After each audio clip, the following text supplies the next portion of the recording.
भक्तजनों, जय श्री कृष्णा। हमारे YouTube चैनल में आपका बहुत बहुत स्वागत है।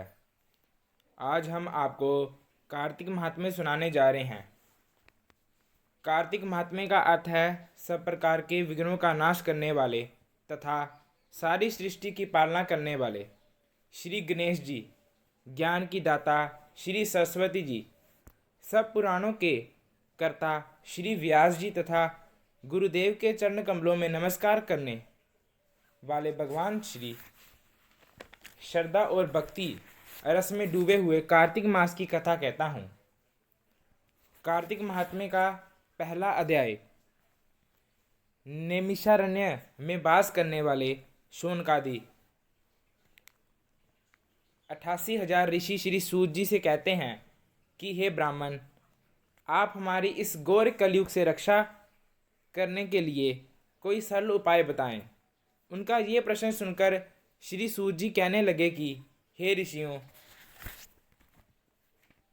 भगवान चरणों में तुम्हारी अटल भक्ति देखकर मैं तुमसे कार्तिक महात्म्य की कथा कहता हूँ, जिसके सुनने मात्र से मनुष्य के सब पापों का नाश होकर अंत में वैकुंठ वास हो जाता है।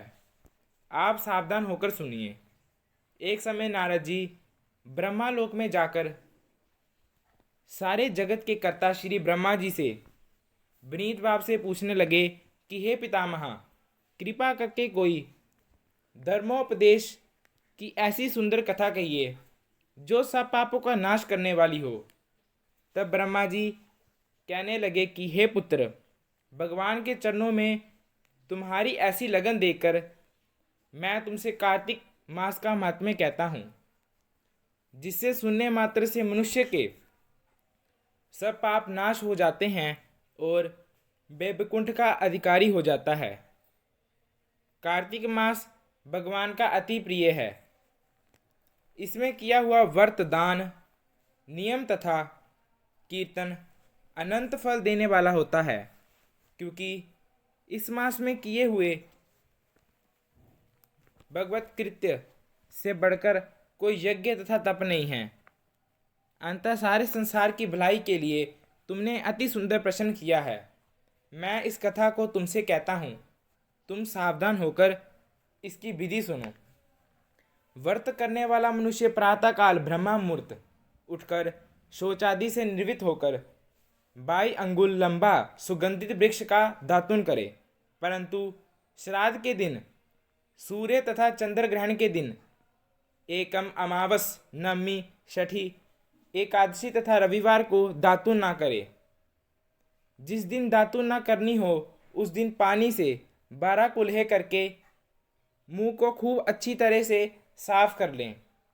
जब 2 घड़ी रात्रि रह जाए तो काले तिल, चंदन, चावल, फूल या कुशा लेकर तालाब, कुड़, नदी या संगम तथा किसी तीर्थ स्थान में जाकर भगवान से प्रार्थना करें कि भगवान, आपकी और श्री लक्ष्मी जी की प्रसन्नता के लिए मैं कार्तिक मास में स्नान करूंगा। इस प्रकार प्रतिज्ञा करके श्री गंगा जी, शिव, सूर्य और विष्णु जी का ध्यान करके नाभि तथा गहरे जल में प्रवेश करके अच्छी तरह से स्नान करें। फिर जल से बाहर आकर देवता, ऋषि और पितरों का तर्पण करें। स्नान के पश्चात बकरी तथा भेड़ की धूली से बचना चाहिए तथा शिक, थूक, कुत्ता, कौआ, उल्लू, शुकर आदि से बचना चाहिए। उससे सूझ जाए तो फिर स्नान करना चाहिए।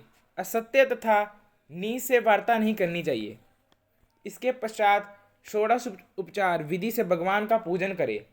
भगवान को अर्घ्य दे और प्रार्थना करें कि भगवान श्री राधा सहित मेरे इस अर्घ्य को ग्रहण करें। और इस प्रकार प्रार्थना करके 16 चीजें आवाहन, पाद, अर्घ, आचमन, स्नान, वस्त्र, चंदन, अक्षित, पुष्प, धूप, दीप, नैवेद्य, तांबूल, पुंगीफल, दक्षिणा और नमस्कार भगवान की मूर्ति को अर्पण करके तुलसी की मंजरी से भगवान का पूजन करना चाहिए।